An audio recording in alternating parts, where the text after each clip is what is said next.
Am 11. März 2020 warf RTL Xavier Naidoo aus der DSDS-Jury raus. Auslöser dafür war ein Video, in dem er Flüchtlinge als Wölfe bezeichnet, mit denen sich deutsche Kinder eine Sportumkleide teilen müssen, und beklagt, dass hier weit und breit kein Mann ist, der dieses Land noch retten kann. Hauptsache es ist politisch korrekt, auch wenn ihr daran folgt. In dem Statement von RTL heißt es dazu, Xavier wird nicht das erste Mal Fremdenhass und Rassismus vorgeworfen. Im Fokus hieß es nach dem Rausschmiss, Xaviers gefährliche Nähe zum Reichsbürgertum, zu antisemitischen und rechtsextremen Verschwörungstheorien war zuvor schon längst bekannt. Aber für viele passt es einfach nicht zusammen. Ich meine, Xavier Naidoo, der Sohn südafrikanischer Eltern, ein Rassist? Smudo von den Fanta 4 nannte Xavier den größten gemeinsamen Nenner rechtspopulistischer Kultivierung. Und selbst seine eigene Band, die Söhne Mannheims, distanzierten sich von ihm und schrieben, sie gingen schon seit einiger Zeit getrennte Wege. Wir können in diesem Video ja mal gucken, was Xavier selber dazu sagt. Was hältst du von Donald Trump? Wo ist er mir sympathisch? Niemand wird sich impfen lassen, da wird es Mord und Totschlag geben. Ich weiß nicht mal, ob Viren überhaupt existieren. Mein Vater hat in jüdischen Goldminen gearbeitet. Mein Rassismus müsste ja ganz klar gegen Weiße gehen. Das kommt mir nicht in den Sinn. Magst du die Beatles, Rolling Stones? Alles Satanisten meiner Meinung nach. Also, was geht ab bei Xavier Naidoo?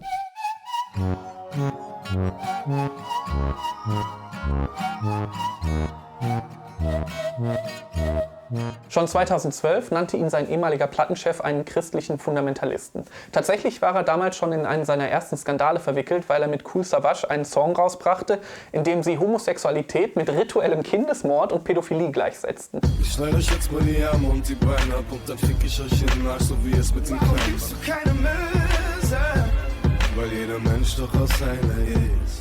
Deswegen wurde Xavier 2012 schon das erste Mal wegen Volksverhetzung angeklagt. Ein weiterer Song von ihm löste 7 Jahre später einen ähnlichen Skandal aus. Und etwas namens Pizza gibt's jetzt auch noch auf der Rechnung. Nur um das mal klarzustellen, damit sagt Xavier ganz offen, dass er glaubt, dass ein satanistischer Pädophilenring die Welt regiert und in einer Pizzeria in Washington geheime Rituale feiert, in denen sie Kinder missbrauchen und sich ihr Blut als Verjüngungsmittel spritzen. Falls euch im Detail interessiert, warum das kompletter Quatsch ist und wer ihn erfunden hat, könnt ihr euch gerne unser erstes QAnon-Video angucken, da gehe ich ein bisschen genauer darauf ein. Xaviers Schwurbelkarriere begann aber schon bevor er überhaupt mit seiner Popmusik berühmt wurde.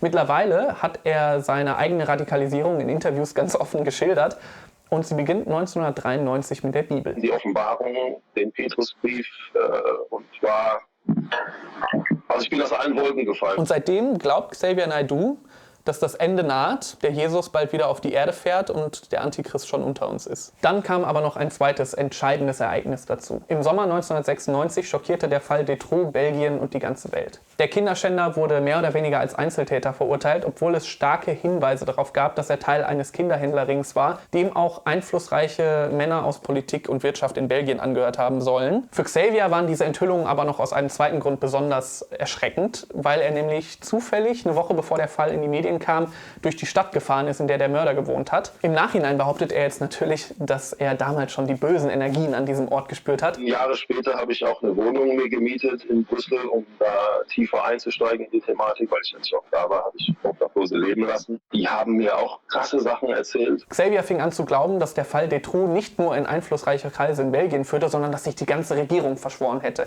Die ganze EU und schließlich sogar, dass die ganze Menschheitsgeschichte nur ein verborgener Kampf zwischen Gut und Böse sei, in den wir in dem Dutroux-Fall nur einen kleinen Einblick bekommen hätten. Mit diesem Mindset war er natürlich empfänglich für alles Mögliche, so auch nach dem 11. September zum Beispiel. 2, 3 Jahre später habe ich die erste Videokassette, muss man sagen, in die Hand bekommen von irgendeinem amerikanischen Millionär, der gesagt hat, das ist alles Fake. Das hat auch die Augen extrem geöffnet. 2014 kam er dann im deutschen Frühstücksfernsehen damit um die Ecke. Wir sind nicht frei, wir sind immer noch ein besetztes Land. Deutschland hat keinen Friedensvertrag und dementsprechend ist Deutschland auch kein echtes Land und nicht frei. Mit dem 2+4-Vertrag sind wir aber... Es ist kein Friedensvertrag. Was er hier nachplappert, kommt von den Reichsbürgern. Das ist eine rechtsradikale Gruppierung, die nicht etwa 1945 stecken geblieben ist, sondern schon 1918 und ohne Scheiß noch so tut, als würden wir in einem Kaiserreich leben. Fürst Norbert Schittke und er verbietet Werbeeinwurf jeglicher Art mit dem Stempel vom Deutschen Reich. Nach der Wiedervereinigung regelte der 2+4-Vertrag den Frieden mit den Alliierten und die endgültige Souveränität Deutschlands. Laut Xavier und den Reichsbürgern aber befindet sich das Deutsche Reich aber eigentlich noch im Krieg, weil nicht fett Friedensvertrag drüber steht. Natürlich ist das völkerrechtlich kompletter Quatsch und wie lächerlich diese Schwurbler-Truppe ist,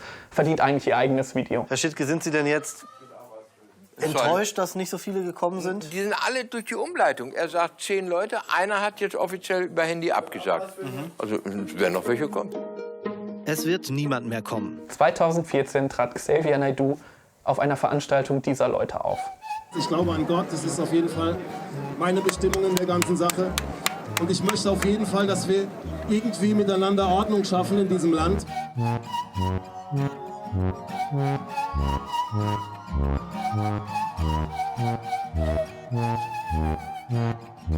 Heute ist Xavier Naidoo in seiner Rolle als Schwurbler völlig aufgegangen und wird von der Community mit offenen Armen empfangen. Ja, Oliver, du fragst, ob Deutschland noch zu retten ist. Lass mich mal so beantworten. Deutschland ist noch nicht verloren. Coming forward. Ich singe ein bisschen so lange, bis er wieder da ist. Doch dieses Leben bietet so viel mehr. Oh, Xavier, wirklich, deine Stimme, dein Timbre. Er hat jetzt seit längerem auch einen eigenen Telegram-Kanal und mittlerweile konnten wir sehr viel über seine unterschiedlichen Überzeugungen erfahren. Er ist sich zum Beispiel sicher, dass die Erde eine Scheibe ist. Die Erde ist auf gar keinen Fall ein Globus und alles, was da sozusagen drumherum erzählt wird, ist alles Theater und Humbug. Okay, eine weitere spannende These. Er glaubt auch, dass Corona nicht existiert. Und wir müssen so machen, als gäbe es eine tödliche Pandemie. Er glaubt, der Klimawandel ist eine Lüge und ist sich da so sicher, dass er Harald Lesch verklagen möchte? Professor Lesch, ihr seid Lügner, ihr bleibt Lügner und kommt, wir gehen vor Gericht. Und den Antichrist hat er mittlerweile auch endlich gefunden. Friday for Future, FFFF, ist am 6. Platz im Alphabet, 666. Da weiß man auch wieder, wer dahinter steckt. Bleibt aber immer noch die Frage,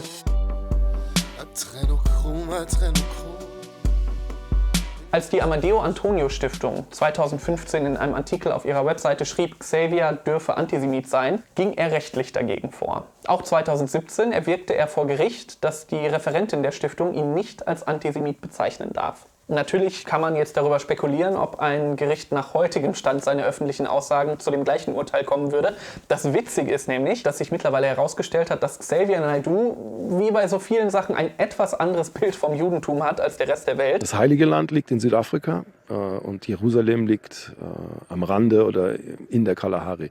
Seinem Verständnis nach dürfen sich nämlich nur die Nachfahren Simeons Juden nennen. Simeon war laut dem Alten Testament einer der Urenkel Abrahams, die 12 Stämme Israels begründeten. Alle Juden, die also keine biblischen Vorfahren aus Ostafrika haben und damit nicht schwarz sind laut Xavier nur Konvertiten und keine wahren Juden. Das Judentum hat laut Xavier also nichts mit Religion zu tun, sondern eher etwas damit, welche Vorfahren man vor 3000 Jahren hatte.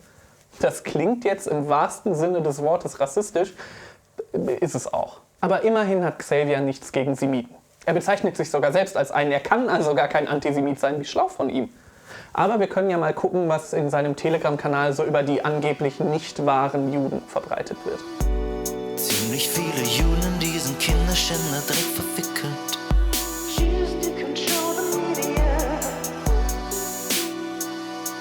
The Holocaust is a successful historical fiction.